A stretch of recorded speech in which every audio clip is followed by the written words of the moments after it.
Deuteronomio, capítulo 21. La responsabilidad colectiva, la dignidad humana y la justicia que corrige. Moisés prosiguió su enseñanza consciente de que ahora descendía a los detalles más delicados de la vida comunitaria. Después de hablar de la guerra y de sus límites, dirigió la atención del pueblo hacia situaciones cotidianas marcadas por el dolor, el conflicto y la fragilidad humana. Este capítulo no trata de grandes gestas ni de conquistas, sino de cómo una sociedad que vive bajo la ley de Dios debe responder ante la muerte, la familia quebrada, la rebeldía y la dignidad incluso del culpable. Comenzó con un escenario inquietante. Si en la tierra que el Señor les daría se encontraba a una persona muerta en el campo, y no se sabía quién había cometido el homicidio, la comunidad no podía permanecer indiferente. La sangre derramada clamaba por respuesta, aunque el culpable fuera desconocido. En ese caso, los ancianos y los jueces debían salir y medir la distancia desde el cadáver hasta las ciudades cercanas. La ciudad más próxima asumiría la responsabilidad ritual del caso. Los ancianos de esa ciudad tomarían una becerra que no hubiera sido usada para el trabajo ni sometida al yugo, y la llevarían a un valle escabroso, donde nunca se hubiera arado ni sembrado. Allí debían quebrarle el cuello, un gesto solemne que reconocía la gravedad de la muerte injusta. Los sacerdotes levitas estarían presentes, porque el Señor los había escogido para ministrar y bendecir en su nombre, y porque todo litigio debía resolverse conforme a su palabra. Entonces los ancianos se lavarían las manos sobre la becerra sacrificada y declararían que no habían derramado aquella sangre ni habían sido testigos del crimen.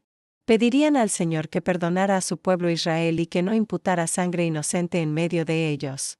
De esta manera, la comunidad asumía responsabilidad sin atribuir culpa indebida, reconociendo que la vida humana es tan sagrada que incluso una muerte sin autor conocido debía ser expiada. Así, la sangre inocente sería quitada de en medio del pueblo. Después Moisés abordó una realidad surgida de la guerra, la cautividad. Si un israelita veía entre los prisioneros a una mujer hermosa y deseaba tomarla por esposa, no podía tratarla como un objeto de botín.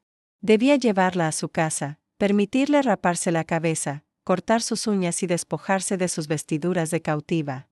Durante un mes completo, la mujer lloraría a su padre y a su madre, dejando atrás su pasado. Solo después de ese tiempo el hombre podía unirse a ella como esposo. Si luego dejaba de agradarle, no podía venderla ni tratarla como esclava, porque la había humillado. Esta ley, aunque dura para la sensibilidad moderna, introduce un límite claro al poder del vencedor y reconoce la humanidad de la mujer cautiva, obligando al hombre a asumir responsabilidad y a concederle dignidad y protección. Moisés continuó con una situación doméstica compleja, el caso de un hombre que tuviera dos mujeres, una amada y otra no, y ambas le hubieran dado hijos. Si el primogénito era hijo de la mujer no amada, el padre no podía privarlo de su derecho por preferencia emocional. El derecho de primogenitura debía respetarse, otorgándole una doble porción de la herencia, porque él era el primer fruto de su vigor. La justicia debía prevalecer sobre los afectos desordenados.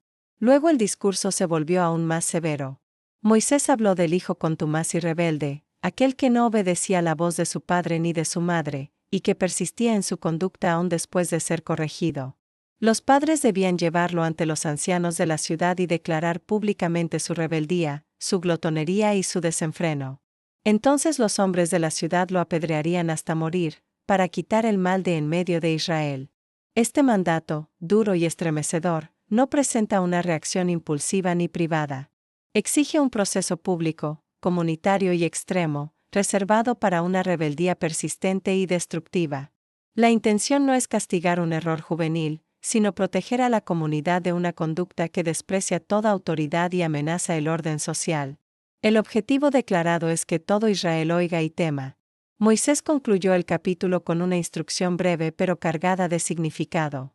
Si un hombre cometía un delito digno de muerte y era ejecutado, y su cuerpo era colgado de un madero, no debía permanecer allí durante la noche. Debía ser sepultado el mismo día, porque el colgado era maldito ante Dios, y dejar su cuerpo expuesto profanaría la tierra que el Señor daba como heredad. Incluso en la ejecución del culpable, la dignidad humana debía ser preservada. El castigo no podía extenderse más allá de lo justo. La tierra no debía ser contaminada por la humillación prolongada, porque pertenecía al Señor. Así, la justicia divina mostraba que el juicio no elimina la humanidad, ni siquiera en el culpable. Este capítulo, en apariencia fragmentado, revela una coherencia profunda. Desde la sangre derramada en el campo hasta el cuerpo del condenado, desde el hogar hasta la plaza pública, todo está bajo la mirada de un Dios que exige responsabilidad, verdad y respeto por la vida. Reflexión final. Deuteronomio 21 presenta una visión de la justicia profundamente exigente y sorprendentemente humana.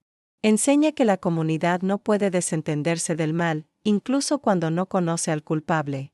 La vida humana es tan valiosa que su pérdida involucra a todos. El capítulo también muestra que el poder, sea militar, paterno o judicial, debe estar limitado por la ley. El vencedor no puede deshumanizar al vencido, el padre no puede negar el derecho por favoritismo, y la sociedad no puede tolerar una rebeldía que destruye su propio tejido moral. A la vez, se afirma que incluso el culpable conserva una dignidad básica. El cuerpo del ejecutado no debe ser objeto de escarnio prolongado. La justicia no es venganza, y el castigo no debe contaminar la tierra ni el corazón del pueblo.